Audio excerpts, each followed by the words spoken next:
Hi everyone, I'm Reema and this is my third video. This video is special because I'm shooting it from India. I'm here in India after 6 years and I also have a nose ring done over here. So this video is slightly different in that sense. It's interesting, this is the glass, you can see the reflection of my living room. Okay, so this video is very quickly I would like to touch on meditation and my experiences with Vipassana and really across Vipassana and other meditation techniques, what is there to lose, what is there to gain in as short as I can. I have only 15 minutes from YouTube to make this video. So let's jump in. Meditation in short is just about stillness for the mind, stillness of the mind to see things with clarity, to give mind the rest that it needs so that it can work better. We can have more mind control, better control on our emotions, and as a result, think better thoughts and make better decisions. And so from that also comes a lot of self-awareness. Just like when there are waves in the water, you can't look at the bottom of the sea. Similar is with the mind. You can't find out the root cause, or you can't even realize all the negative thoughts that are going on every second in our mind because we're just too busy doing things. So that stillness is very important. It's just with the body, as we need to exercise to build our muscle and be stronger. It's the exact opposite for the mind. We think about 75,000 thoughts in a day, and so we need that stillness, even if it's 2 minutes of stillness in a day, or better, the more the better. But even that 2 minutes can give you can benefit from it, right? So that in short is meditation. So given that, meditation is really it's not like you need to do a certain type of meditation and you need to do it in a certain environment, certain posture. Every only so many minutes a day is the must to gain benefit from meditation. Really, it's really not that. So anybody who tells you that, please discount it. They probably don't have enough knowledge or whatever the intention or there is to communicate that. Okay? I have been meditating since the age 12. I don't think anybody's taught me. It's just God's gift. It just come to me naturally, and I have experienced different kinds of meditation as well. Even Brahma Kumaris. Now I did Vipassana. I meditated under a guru and learned the meditations and done meditations in my course of psychology. So there's many different kinds of meditations that I have done, and so I can say that I have experience. I've also taught meditation and I love teaching it, and one of my dreams is to build a meditation center before I die. So it's my passion, and be rest assured that the information that I give here is authentic. There is no personal intention over here. There's no personal gain that I see, but objective and information as I can give, because I wish that I had that information, especially before I went to Vipassana yesterday.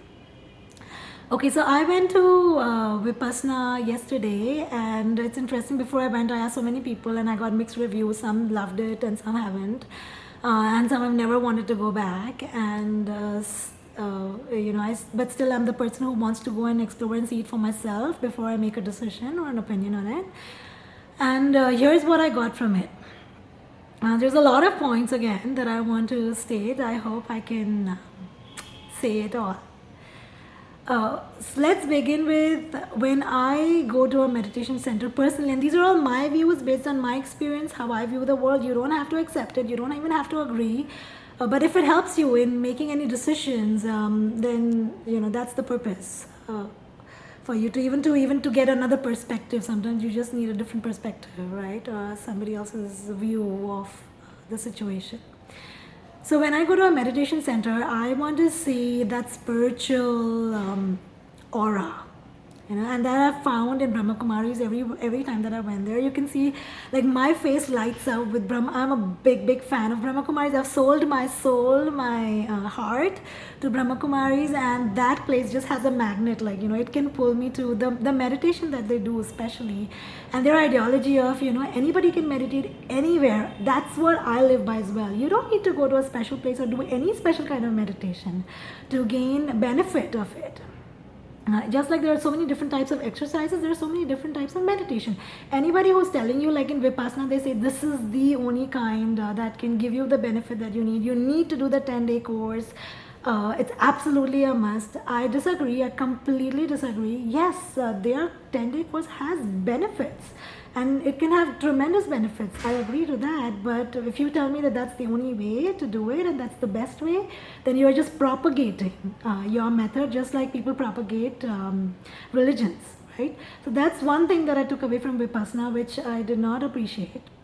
What I love about Vipassana is they're providing you that 10-day of privacy away from your physical and mental routine, or our physical and mental routine. So that's absolutely awesome that they provide that, and the 10-day of continuation can do a lot in terms of giving us the quick results, right? Because just like you exercise regularly, if you exercise once in a month versus 5 times in a week versus every day, there's going to be different outcomes to that. So they do great with that. They have a great accommodation system, at least at the one I went to Belapur, and the food is awesome. They also serve food after 5 p.m. if you feel hungry. So they adjust your eating requirements, so they don't starve you. They are also willing to accept if you want to have more fruits versus everything that's served, etc. So that's absolutely awesome. But what I personally did not like, and this is really just my personal opinion, but I'm very strong on it, that when I entered the Vipassana center, even before I went, there was very little information given over email. There was a lot of lack of communication. They did not respond. They did respond to my email, but with very little information and things that needed to be taken. I wish that they had very clearly mentioned that you need to bring these things like soap, like hand towels, like an alarm clock, because we will not allow you to use your cell phone to use as an alarm clock, etc. So, or that laundry services will be available on a chargeable fee, or what will be the charge. So all of that communication is missing. Management issues were found by me, like at Belapur. I wasn't happy. Even when we went for registration, we didn't know where to go, what you have to do next, and they will just give you the room number and then you have to find it on your own. You don't even know what floor it is on, etc. Or they'll say read the notice board, but where's the notice board? Nobody knows where that is. So there were all of those issues. There was cleanliness issues by me. There was a lot of dirt on the floor throughout. It's a big building throughout. And to the extent that I had to constantly wear socks, because you have to remove your shoes most places, and my socks were like dark brown and dirty in just the first like few steps that I took. And that was consistent every part of the building and every day, yesterday and today. So there was also water lying on a very large sink. It has been probably been there for a while, because there was moth or whatever you call it, moss growing inside it. So the premises is not kept clean.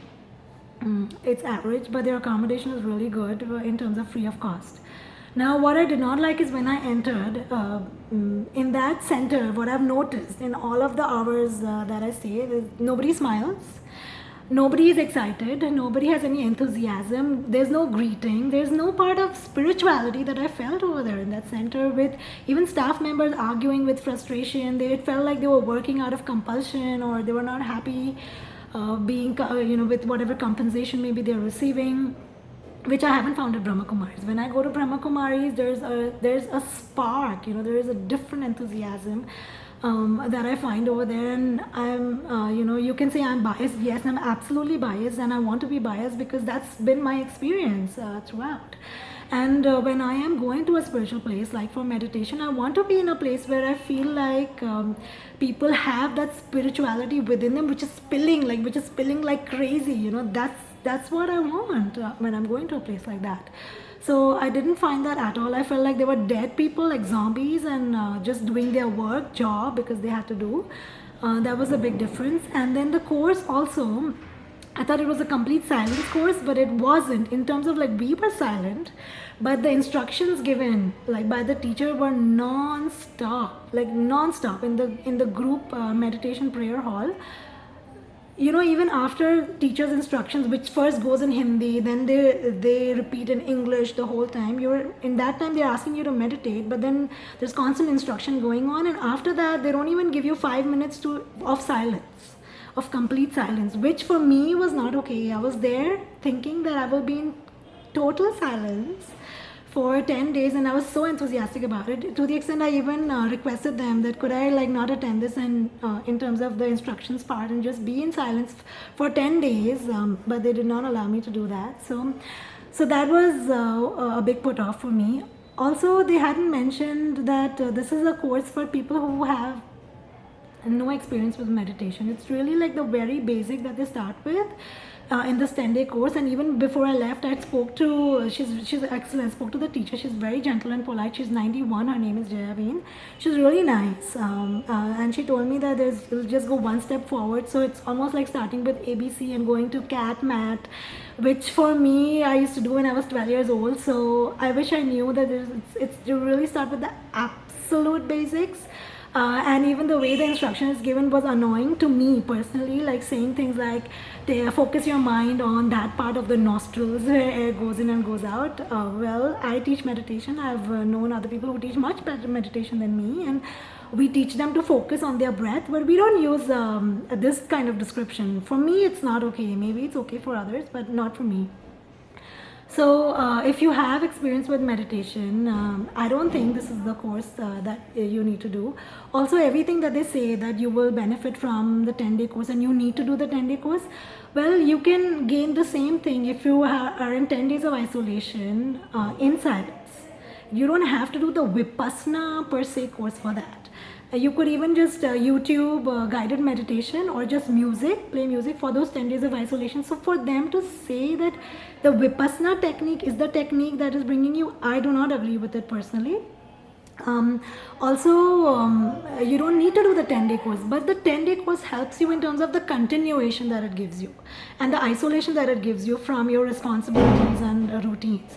So in that sense it helps, but not like the way they sell it, saying that you have to do the Vipassana exactly in the way we ask you to do it. And she also agreed that I would be eligible for an advanced course, but she said I would have to do this 10-day basic course to get to the advanced course when I'm already ready for it. So again, that was one part I did not like. And the teacher before I started the course said that if I were to continue Vipassana meditation, I would have to permanently let go of Reiki, hypnotherapy and any other practices because it would interfere and harm me. And for me, that is all BS, complete BS, because it sounds more like they're propagating themselves, spirituality or any method of spirituality. I'm into healing arts. I have, I'm very deeply into it. No part of spirituality can interfere. Like no two techniques of spirituality can interfere with each other. It's just nature, like the sun cannot interfere with the workings of the moon, and it's things like that. It's very basic. You're working with the spirit. You're using different kinds of methods to reach the same goal. So please don't buy into any of those things, if they are telling you that you have to do this to gain that concentration, inner strength, clarity. You can do the same thing with Brahma Kumaris. You can do the same thing with transcendental meditation, any other kind of meditation, if you are consistent in it. I would in fact invite you to YouTube Brahma Kumaris Om Shanti Om, I am a peaceful soul. Just that line, it will take you to heaven. Even if you just meditate on that, you're going to gain so much from it. Just consistently do it. Okay, so that's my personal take. And then when I was wanting to leave Vipassana, the volunteers did not let me see the teacher. They really spun me around for 5 hours before they got me to talk to the teacher, which was very unfair. And the teacher did not even know that I was trying to get in touch with her. So I've heard that volunteers get commission and they do not want to leave students. So there was that other part to it, which I was like, that's not right. Why? There was somebody else also who left with me, and so there seems to be some amount of turnover, and probably that's because of that compulsory 10-day thing that they mentioned. And again, this doesn't mean that Vipassana as a technique or field of meditation is wrong. It's probably the way it's propagated, the way it's practiced by its practitioners, and what you want to take away. But just know that for meditation and for its gains, you don't have to do Vipassana. If you don't do Vipassana, you're not losing out on anything. You can always take other techniques, other methods to reach the same goals. So I hope this answers your questions. If you have questions, you can look at my email, which I'll be sharing below, and you can even post your questions over here below this video. What other topics do you want clarity on? Do you want me to make videos on? Please share those topics, your needs. I am beginning to enjoy making videos, and I would like to do more. But it's, a lot of information can be shared a lot easily than writing an article. I don't think I would be able to express everything that I said over here so easily through the article, right? And I might even write an article to support this. Okay, bye. 15 minutes over.